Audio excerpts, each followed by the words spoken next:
Hey guys, you're welcome to a brand new episode on the Foot Podcast. This is obviously another Arsenal Fan Corner episode, and you're welcome once again. If you're new to the channel, make sure to subscribe, comment, share, all that good stuff.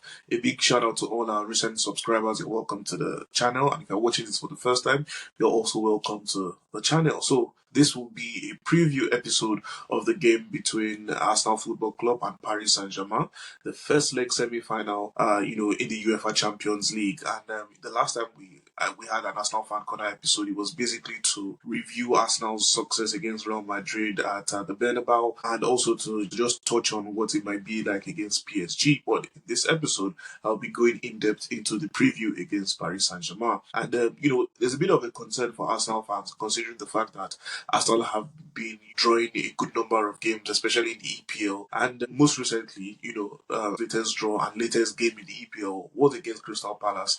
It was a 2-2 draw, and a few concerns, considering the fact that Arsenal were not able to keep a lead despite, scoring first and being in a winning position. That is the 13th time this season. The 13th time that Arsenal has actually relinquished a winning position this season alone, which has been a record actually. So it's a bit worrisome. But then again, when you take a look at history, especially when it comes to Arsenal competing in the Champions League at this stage of the season as well, the last time that Arsenal were in this situation whereby they drew games before Champions League fixtures, they went ahead to win those Champions League fixtures, and they went all the way to the Champions League final in 2006 against Barcelona. So history might just be on the side of Arsenal. A bit of good news as well. Mikel Merino is back from injury, same as Ben White. Those two players were unavailable against Crystal Palace, but now they're back. Sadly, Ricardo Calafiori is not going to be able to play the game against PSG because he has not trained. And Mikel Arteta, after the win against Real Madrid, was hoping that the Italian will be able to make it. But nevertheless, Arsenal are still in good company in terms of the players available to them. Bukayo Saka obviously is still available. He has been managed after the game against Real Madrid. He hasn't played full 90 minutes yet. He's just been playing spare minutes both against Ipswich and then against Crystal Palace as well. So Declan Rice obviously is fully fit. Sadly, no Thomas Partey in the first leg against PSG.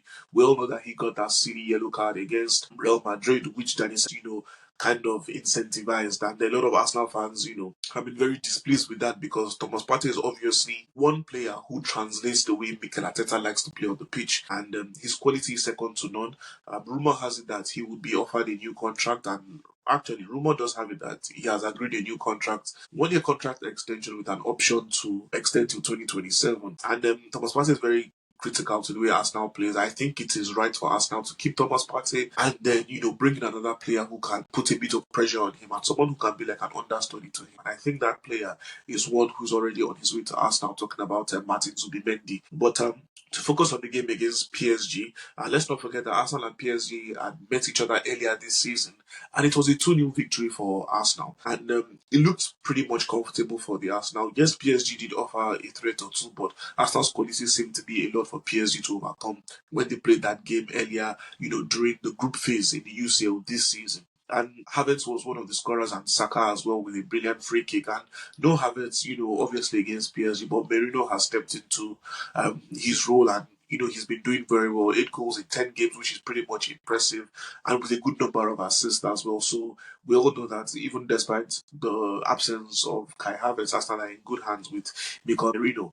However, this PSG side is most likely not the same that Arsenal faced earlier in the season, considering the fact that this PSG side, number one, has won League 1, and then they have more confidence. The team understands each other more. This is their second season under Luis Enrique, and it took time for the team to completely gel, especially at the start of this season. And then in January, Luis Enrique was able to trim his side and work with specific players that he knew could actually just, execute his philosophy of football, and that has been going well for them. And then they've been one of the most successful sides in 2025, to be precise. Yes, they won the league once again under Luis Enrique. They've beaten teams like Liverpool and co. And Aston Villa was the most recent team that they had to defeat in the quarterfinal, and they did that fantastically, especially at the first leg at the Parc des Princes. But Obviously, Arsenal is going to be a tougher opposition. However, it doesn't mean that the dangerous players in PSG cannot get the job done for them.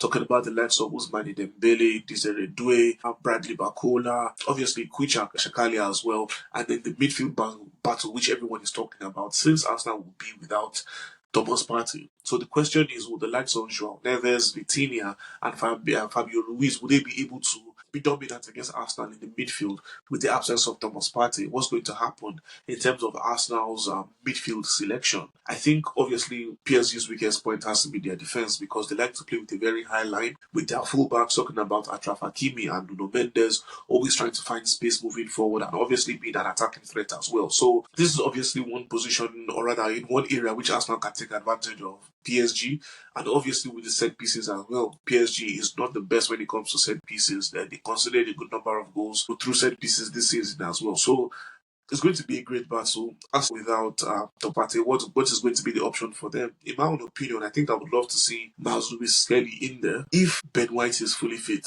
I would love to see Miles Lewis Skelly, play on the left-hand side of the midfield while Declan Rice is playing in the number 6 position, and then you have Martin Odegaard. Another option would have been a fully fit Jorginho possibly playing, but I don't think Jorginho will be fit enough to play the game. So I would have loved a fully fit Ben White to play as right back, Julian Timber at left back, and then Miles Lewis Skelly in midfield, which is his natural position. But it might just be a situation whereby you have Leandro Trossard playing up top while Mikel Merino drops back to occupy the left-hand side of the midfield position while Declan Rice plays as the lone 6. That might just be a safe option, because that option was tried and tested both against Ipswich and against Crystal Palace as well. So Mikel Arteta might already have an idea of how he wants to set up his team, as we've seen in the last 2 games against Ipswich and Crystal Palace. It seemed pretty easy. Merino and Trossard interchange positions a lot of times. Same thing with Trossard and Martinelli and Trossard and Saka. So that front four seems to be very much fluid,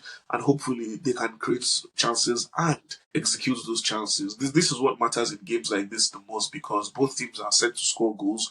Both teams love to score goals, and it's about who's going to have the better defense and who's going to make the most of the opportunities. But I think this game will be tilting towards Arsenal. The first leg is obviously going to be at home at the N5 at the Emirates Stadium, and all the Champions League games that Arsenal have had at home this season have been absolutely fantastic. And I think the Arsenal fans took it up a notch with the game against Real Madrid, which obviously propelled the players to having a fantastic performance and having a remarkable 3-0 victory against Real Madrid. There are plans for, heightened celebrations and heightened sensitization, going rather in regards to the game, in preparation for the game. So I think it's going to be a very hostile environment for PSG, and it will be difficult for them to, to dominate Arsenal at the Emirates. I think the first leg is going to be a 3-0 victory to Arsenal. I think Arsenal has what it takes to secure a win so that they can go to the Parc des Princes and put on a similar performance that they did against Real Madrid. So for me, it's a 3-0 Arsenal scoreline. Bukayo Saka scoring one of the goals and Mikel Merino as well scoring one of the goals. I predict that happening. So, let's hope that we get to see another great spectacle, and let's hope that Arsenal can push all the way to the final and hopefully become Champions League winners this season. Don't forget to share the video, and don't forget to share your views via the comment section as well. Feel free to predict as well. This is the Footy with podcast channel.